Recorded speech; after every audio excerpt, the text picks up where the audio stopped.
podcast kok kayak gini ya. Tapi yang penting isinya bahwa tadi saya baru tahu Anda nih berapa tahun ini nggak ketemu, ternyata kedelumnya pinter banget teman. Karena mensiasati situasi, kondisi dan waktu itu ternyata Anda pergunakan dengan baik sehingga Anda menemukan satu jalan sekarang. Mungkin ceritanya gimana teman? Oke, terima kasih Om. Jadi setelah saya keluar ya, artinya ya sedikit tak minggir ya dari dunia politik gitu ya. Nah, ketika tahun 2015 Ya. saya masuk di Kemendes, terus 2016 mulai tugas saya di Cilacap 1 tahun gitu ya. Selanjutnya 2017 sampai sekarang berarti sudah hampir 20 tahun lah gitu ya. Tahun? Iya, 10 tahun itu Tidak terasa ya? Ya tidak terasa, tetapi ada beberapa. Teman-teman lu banyak yang udah jadi anggota dewan, ada yang jadi direktur, apa segala macam ya. Iya. Nah ya, jadi saya dari situ ada sesuatu yang harus saya lakukan. Kenapa?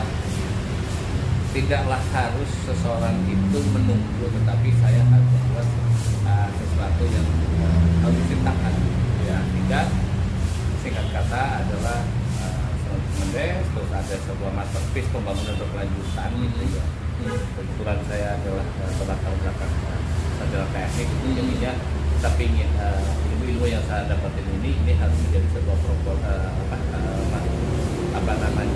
konstruksinya di desa.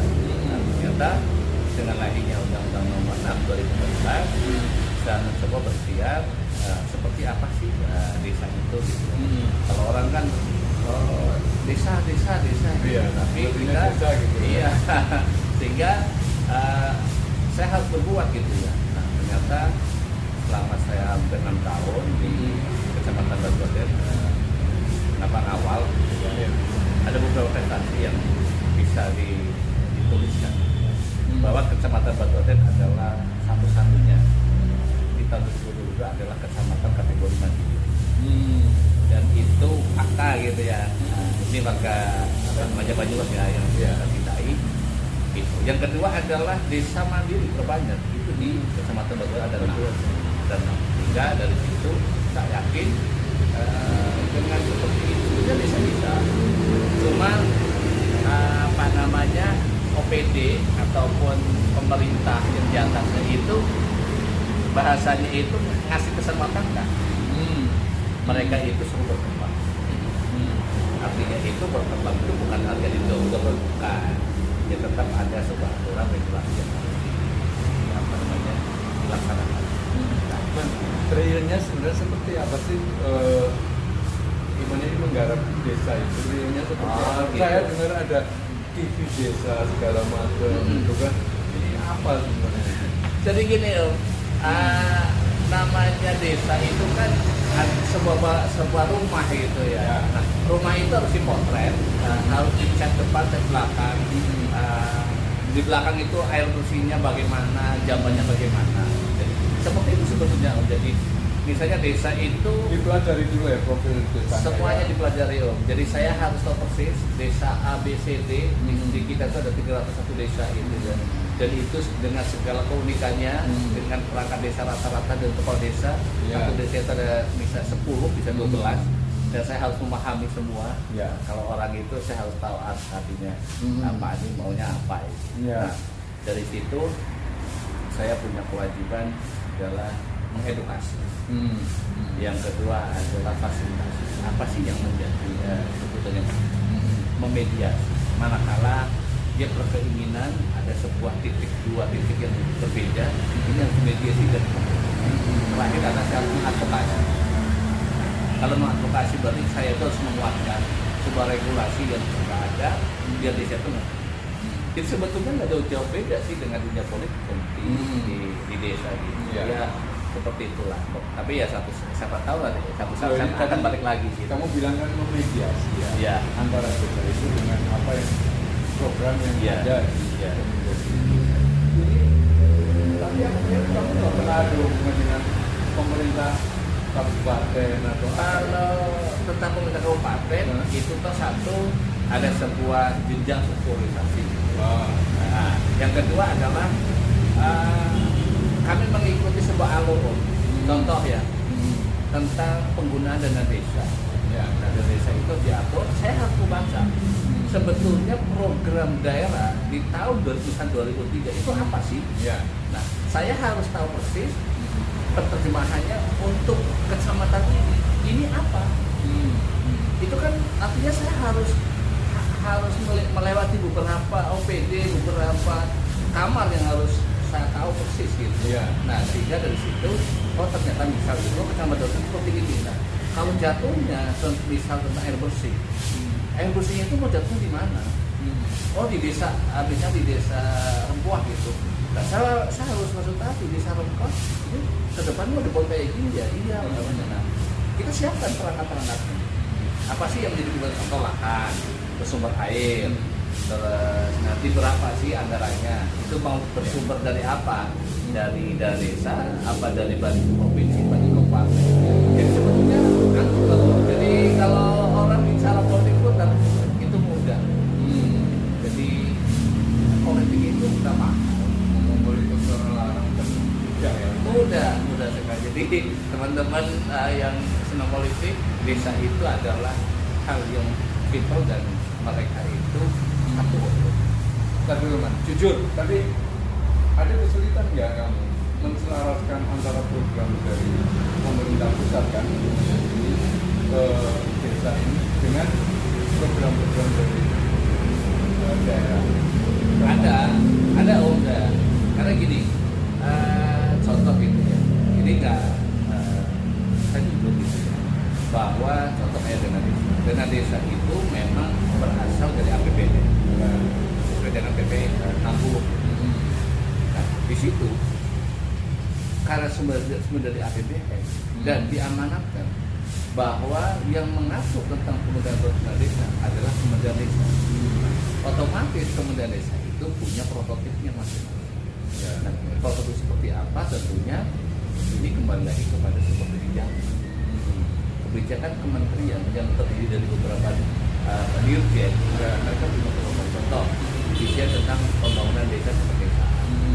Kayak yang jatuh di tempat saya adalah desa Karangsalam. Itu PDP-nya adalah desa.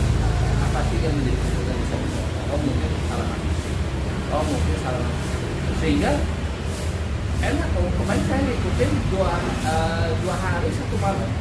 Itu ngikut Casman sama Dinpolabut. Kemarin saya diikutkan menjadi peserta kegiatan pelatihan pemandu on board oleh AILI. Dan itu tidak semua orang akan menikmati itu. Kalau saya tidak memiliki sebuah jejaring yang bagus, komunitas yang bagus, nggak mungkin. Ya. Nah itu kuncinya. Itu 6 desa ya yang kamu pelajari. 12. 12. Sekarang 6 itu sudah jadi desa mandiri. Nah, ini kan saya tinggal ngomong apa sih yang tinggal 6. Saya tinggal 6 lagi ya. 6 lagi, majunya aja udah maju dari atas, bentar lagi tapi ya itu lagi kecamatan di desa mandiri ya. Saya sih pinginnya beda ya. Dikasih ribet dong ya. Iya. Gede saja gitu loh. Iya.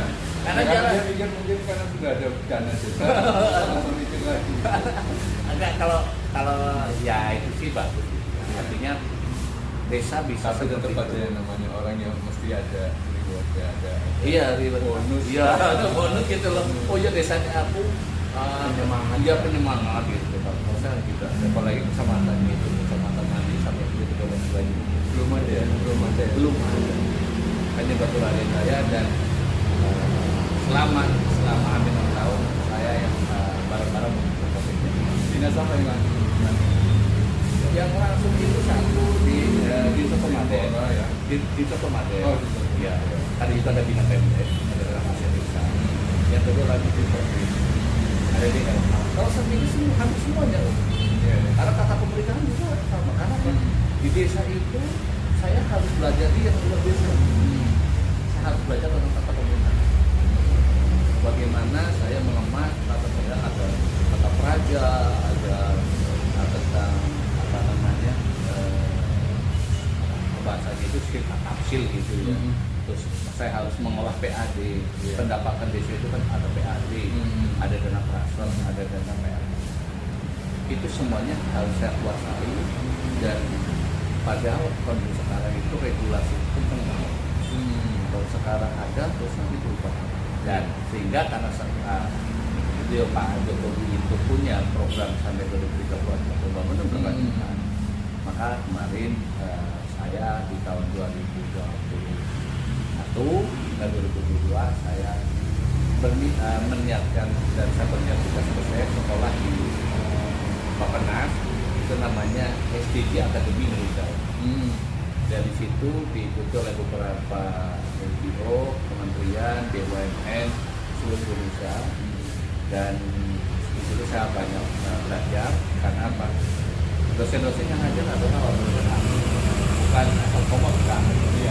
Dan dari situ walaupun sangat pakai pandemi, kita pakai online, tetapi pada saat itu juga saya datang di Jakarta dan saya tidak menyangka kalau saya dapat yang terbaik. Iya, dapat terbaik di Most Leadership. Mahasiswa terbaik ya. Yang membanggakan adalah saya orang Banyumas di desa gitu, dia dapat ke sana gitu.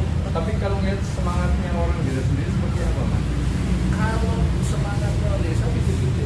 Iya. Itu artinya gini, mereka ingin aku pengen seperti ini, tetapi di sisi lain memang SDM itu harus tetap dikawal, dibangun. Yang terlibat siapa ya? Kalau tentang pembangunan desa ya jelas itu stakeholder dari ada camat ya. Camat itu kan sebagai pinwas ya. Ya. Sesuai dengan 2024 bahwa pembinaan dan pengawasan di tingkat desa itu camat atas penugasan dari bupati. Nah, di sini memang harus menguasai semuanya. Saya yakin beliau lebih paham daripada saya. Ya. Kalau saya sebagai kementerian itu sifatnya sebagai mitra. Ya. Kami orang kementerian ditaruh di desa gitu ya. Nah, desa itu suruh membuat desa itu, kalau kata beliau apa itu lilin, suruh dinyalin lilinnya. Oh, biar nanti monasnya itu kencang. Jadi ya seperti itu lah yang lakuin. Mumpung belum lupa, aku nanya tadi tentang TV desa. Oke. Karena orang media tertarik sekali. Gini, TV desa itu memang saya secara pribadi oleh beliau Pak Jokowi dikasih mandat dan kita memegang brand-nya untuk TV Desa Banyumas. Jadi yang saya usung adalah TV Desa Banyumas memberikan kebaikan dan memberikan kebaikan dan kebaikan untuk desa. Jadi saya tidak akan memberikan suatu edukasi atau yang sifatnya jelek gitu ya, apalagi memberitakan hal yang buruk gitu ya tentang desa, saya tidak. Tapi bagaimana desa itu saya edukasi, saya kasih kabar yang baik, dan saya akan memberikan kebaikan untuk desa, itu TV Desa Banyumas.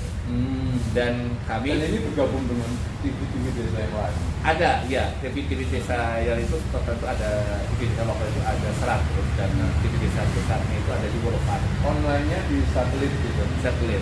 Tapi storage-nya di YouTube. Gitu. Jadi saya banyak belajar dan beliau tentang jurnalis gitu ya. Yeah. Sampai saya diajarin gitu ya caranya Berarti potensi desa di Banyumas itu sudah masuk di situ ya. betul. Posting. Luar biasa ini. Pemerintah Kabupaten Banyumas mesti berterima kasih. Jadi akhirnya gitu Om. Karena sama temen gitu ya. Silakan desa-desa yang punya video, punya kegiatan yang bagus, saya kasih, nanti aku edit, terus nanti aku buat deskripsinya, terus nanti saya perkenalkan. Ternyata aku juga Om. Contohnya itu adalah kegiatan wisata. Dan sekarang desa-desa di luar Banyumas, mereka datang ke desa di Baturan tinggi sekali banget. Itu pengaruh dari mana? Dari pemerintah desa. Jaringan itu ya, Jaringan itu. TV seluruh Indonesia untuk khusus untuk desa-desa ya. Desa-desa. Ya. Mereka bisa belajar dari Nah, ya, yang saya senang adalah apa sih yang berguna selain desa, di harus desa. Kan selama ini kan desa nggak ada yang ngangkat. ya. Dan saya wajib mengangkat dari mana lagi pembangunan berlanjutan yang dari desa dulu. Kalau dari atas itu kan sifatnya kan teoritis, tapi ditanyakan dari desa. Begitu ya, Romandi. Ya ini panjang banget sebenarnya, pengennya ngobrol lama tapi pas mampir kita nggak persiapan, kopi aja belum dibikin. Memang mau. Untuk iman yang baik kan. Tapi sini aku nanti lihat ya Om. Hmm. Moga-moga apa yang tadi saya sampaikan adalah menjadi bagian kita bersama-sama mewujudkan kembali masa kesejahteraan Ya, lebih makmur gitu ya. Dan berikan kesempatan kepada saudara kita yang ada di desa untuk tumbuh, untuk berkembang sehingga desa itu menjadi desa mandiri. Karena tidak ada sesuatu yang paling berharga adalah selain kita kasih tempat, kita kasih waktu. Yakin desa itu bisa. Secara umum perspektif Anda melihat desa-desa di Banyumas sekarang seperti apa kalau dibandingin dengan Kalau saya sendiri ke belakang itu dari sisi yang media itu luar biasa. ya. Jadi desa-desa sekarang itu pinginnya pembangunannya kayak di kota. Jadi misalnya di kota gitu ya ada kayak gini lah ya. Ada taman lah ya. Ada taman. Ada taman. Di desa pun harus ada. Itu Pokoknya kalau dibikin kota di desa. kota betul-betul karena apa? Kalau saya bicara tentang ekonomi sirkuler, itu yang diinginkan adalah duit ada di desa, muternya di Muter desa. di situ. Iya. Iya. Kalau bisa orang di luar masuk. Iya. Sehingga contoh gitu Beda ya. dengan dulu ya orang desa. Iya, sekarang gini kan, aku gini loh. Lah, dapat rezeki itu belinya ke toko modern, gimana gitu? Nanti lari ke Jakarta dong. Nah, sekarang percaya aja gitu ke tetangga. Misalnya kalau ada hajatan, ada kumpulan, udah aja dia yang buat. Iya. Jangan beli rotinya ke kota. Iya. Mereka apa gitu. Nah itu. Nah ini yang mulai saya edukasi ke kita.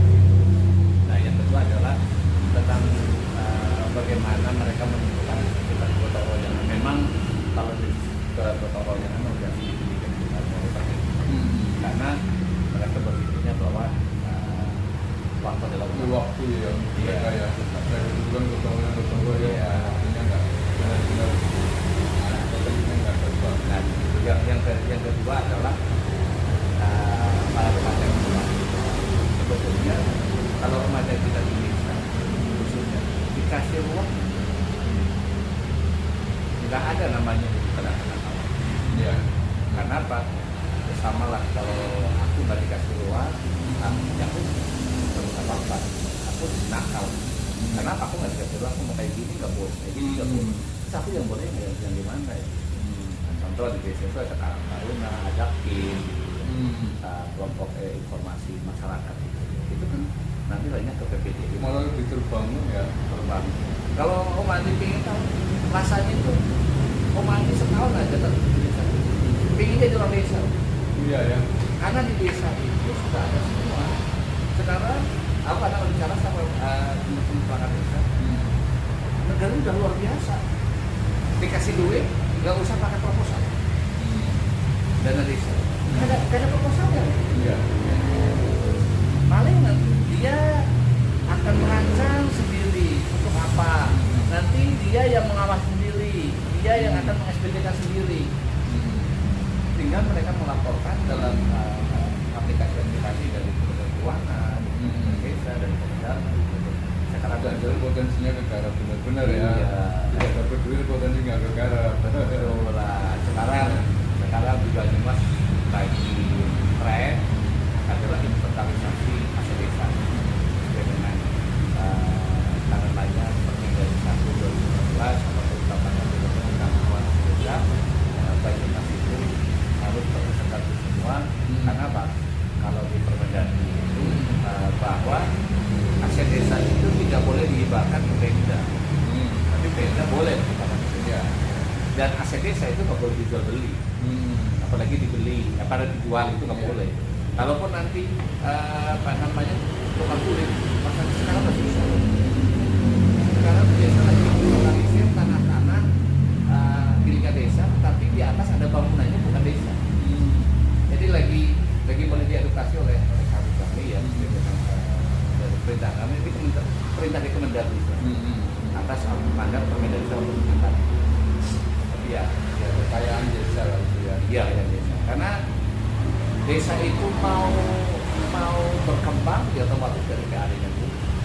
Kalau PAD-nya nggak ada, terus dia bangun rumah Padi bisa mengetahui bahwa dari provinsi banyak kabupaten seperti itu kan. Nah, tapi kalau yang kaudal desa itu satu secara standar formulanya adalah luas wilayah geografi sama jumlah perizinan. Tapi yang satu lagi adalah 3% itu adalah milik daripada alokasi kinerja. Itu penilaian dari Kemenlu, desa mana yang dikasih duitnya itu progresnya bagus, menurut standarnya beliau itu akan mendapatkan 3%. Ya kalau di desa kita 200 juta. Di Banyumas itu hanya sekitar 3% dari sekitar 15 desa Kaban. Dan kebetulan lagi Batu Raden mendapatkan alokasi itu paling banyak. Luar biasa. Aku ketemu Iman hari ini nggak sia-sia karena lama nggak ketemu, ternyata lebih hebat daripada yang lain. Dan, kayaknya memang perlu kita lanjutin santai dan lain saya juga ini sambil dengerin sambil keluar pikiran kan apa perjalanan Iman selama ini dan ternyata sangat menyenangkan. Makasih ya. Oke. Sampai belum bikin kopi dan Makasih Pak Mandi. langsung kita kick mulai ya. Terima kasih Ya. Pak Mandi atas saya dikasih kesempatan datang di Taman Literasi. Dan saya satu Taman Literasi Adet Lampung. Wah. Kayak kata Iman ada